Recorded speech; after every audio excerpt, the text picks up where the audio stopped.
In this video आज एक बहुत ही लैंडमार्क जजमेंट हमारे सुप्रीम कोर्ट के द्वारा दिया हुआ जिसका नाम है Danial Latifi versus union of India 2001 का केस है। इसे हम समझने वाले हैं। तो सबसे पहले समझिए कि डैनियल लतीफ़ी का केस आया कैसे और इसका बैकग्राउंड क्या था। तो देखिए, डैनियल लतीफ़ी का केस इमर्ज हुआ या रिजल्ट आप कह सकते हैं शाहबानो केस से।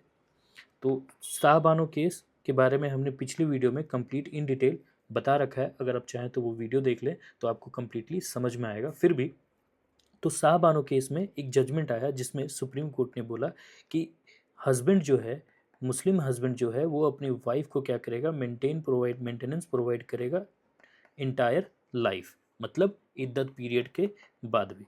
ये जजमेंट आया था। ठीक है। अब जो डैनियल लतीफ़ी थे वो कौन है? तो डैनियल लतीफ़ी वही हैं advocate of Shah Bano. Shah Bano case में जो एडवोकेट थे वही थे डैनियल लतीफ़ी। ठीक है।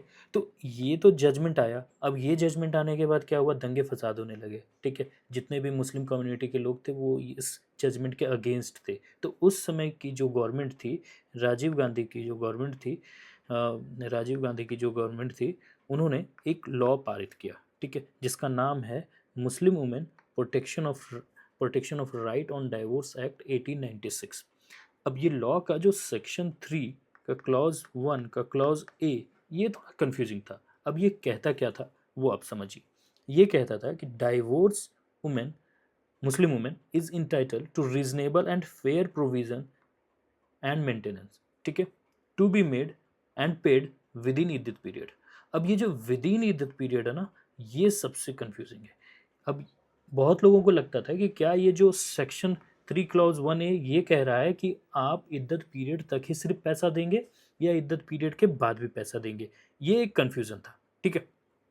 कि मेंटेनेंस जो है सिर्फ इद्दत पीरियड तक ही देना है या एक लमसम अमाउंट एलिमनी की तरह आपको एक बार देना है और उसके बाद बात ख़त्म।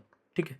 तो ये एक कन्फ्यूज़न था। तो सुप्रीम कोर्ट ने अपने जजमेंट में बताया कि इस जो लॉ है ना, ये जो लॉ है इसे स्ट्रक डाउन नहीं किया। एक्चुअली जो डैनियल लतीफ़ी थे वो चाहते थे कि ये जो मुस्लिम वुमेन प्रोटेक्शन एक्ट का जो सेक्शन 3 क्लॉज 1 है, 1 ए है, वो स्ट्रक डाउन हो जाए, वो ख़त्म हो जाए। ठीक है। बट सुप्रीम कोर्ट ने इसे हार्मोनाइज तरीके से अपना जजमेंट दिया और वहाँ बताया इसे स्ट्रक डाउन ना करते हुए instead it give a constitutional interpretation in a progressive way. अब कैसे दिया वो समझते हैं। तो सुप्रीम कोर्ट ने बोला कि Muslim husband must make a reasonable and fair provision. अब थोड़ा समझिए आप रीजनेबल और फेयर प्रोविज़न को। अब देखिए, एक तो होता है एलिमनी, आप जानते होंगे। एलिमनी का मतलब क्या है कि आपने मान लीजिए कि 10 लाख रुपये एक बार अपनी वाइफ को दे दिया, डाइवोर्स्ड वाइफ की, बात ख़त्म। ठीक है। ये तो हो गया एलिमनी। लेकिन रीजनेबल और फेयर प्रोविज़न का मतलब होता है कि मान लीजिए आपने 5 शॉप्स जो हैं वो अपनी वाइफ के नाम कर दिया। अभी 5 शॉप से 10,000 अगर के रेंट आता है तो ये 10,000 वाइफ के पास जाएगा हमेशा के लिए। तो एक तरीके से एक आपने उनके लिए एक अरेंजमेंट कर दिया ताकि वो अपनी वाइफ को गरीबी में ना बिताए, अच्छे से बिता सके। ठीक है। To be made within iddat period. अब ये जो एक्ट कहता ये था कि आपको ये जो अरेंजमेंट है ना, ये करना है इद्दत पीरियड के अंदर, मतलब उस 3 महीने के अंदर आपको अरेंजमेंट कर देना है। ओके, थोड़ा सा अब इद्दत पीरियड को दोबारा समझिए कि इद्दत आखिर होता क्या है। तो देखिए, मुस्लिम लॉ में इद्दत एक पीरियड होता है जो कि 3 महीने का होता है। ठीक है। और इसी 3 महीने तक हस्बैंड जो है वो लिएबल होता है मेंटेन करने के लिए। ठीक है। ये शरीयत लॉ में लिखा रखा है। अब ये 3 महीने का क्यों होता है? ताकि वाइफ अगर के प्रेग्नेंट है तो पता चल सके कि वो बच्चा लेजिटिमेट है या नहीं है। ठीक है। इसके लिए 3 महीने का टाइम लिमिट रहता है। But it must be sufficient to take care the wife future life.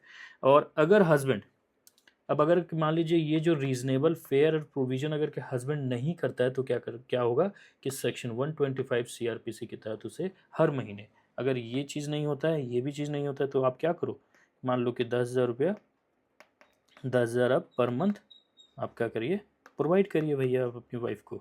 ठीक है। ये चीज़ सुप्रीम कोर्ट ने क्लेरिफाई किया। ओके। तो आई होप ये एक्चुअली जब भी आप डैनियल लतीफ़ी का केस पढ़े ना तो ऑलवेज शाहबानो केस को रिलेट करके पढ़ें। ठीक है। और ये बहुत ही इंपॉर्टेंट केस इसलिए बन जाता है क्योंकि ये शाहबानो केस का रिजल्ट है। ठीक है, शाहबानो केस में जो भी कन्फ्यूजन थे वो यहाँ पे क्लियरफाई हुए।